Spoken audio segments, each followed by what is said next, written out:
మా యొక్క ఓదెల 2లో యాక్ట్ చేసిన క్యాస్ట్ అండ్ క్రూ అందరూ, అంటే పేర్లు అంత చెప్పలేను. అందరికీ ధన్యవాదాలు, ఎందుకంటే మీ కోఆపరేషను చాలా బాగుంది. ఈ యొక్క సినిమా సంపత్ నంది గారు నేను మంచి ఉద్దేశంతో ఒక శివుడు సినిమా చేయాలనుకున్నాం.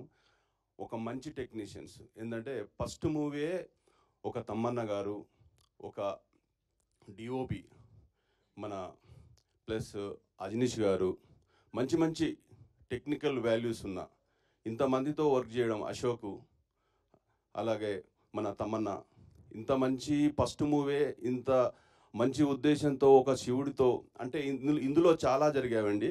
ఎందుకంటే నా జీవితంలో జరగనివి చాలా ఉన్నాయి. ఎందుకంటే ఇందాక శ్రవంతి గారు అన్నట్టు కాశీలో ఓపెన్ చేయడం, కాశీ నేను ఇంతవరకు చూడలేదు. ఈ సినిమా ద్వారా కాశీ చూసినాం.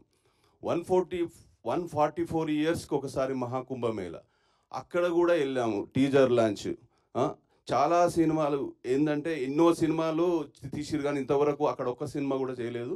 చాలా కష్టపడి అక్కడికి వెళ్ళాము.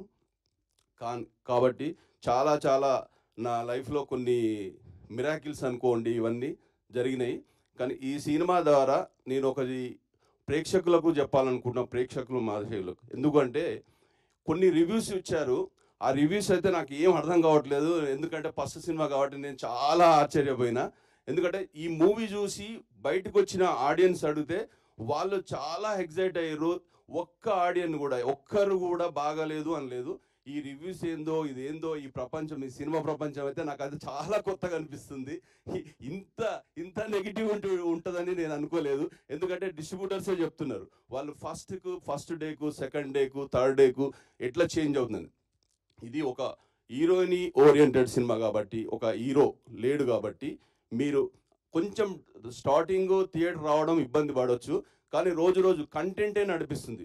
నేను ప్రేక్షక మహాశయులకు ఒకటే చెప్తున్నాను, ఎందుకంటే మీరు చూడండి, థియేటర్ ఎక్స్పీరియన్స్ చూడండి, ఇందులో ఏమేమి ఉన్నాయి, చాలా ఉన్నాయి.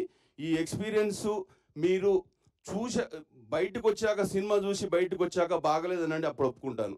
ఎందుకంటే ఈ రివ్యూస్ వల్ల, దానివల్ల చాలా నెగిటివ్ చేస్తున్నారు. అది మంచి పద్ధతి కాదు. కానీ ప్రేక్షకులు థియేటర్కి వచ్చి చూస్తారని నేను ఆశిస్తూ.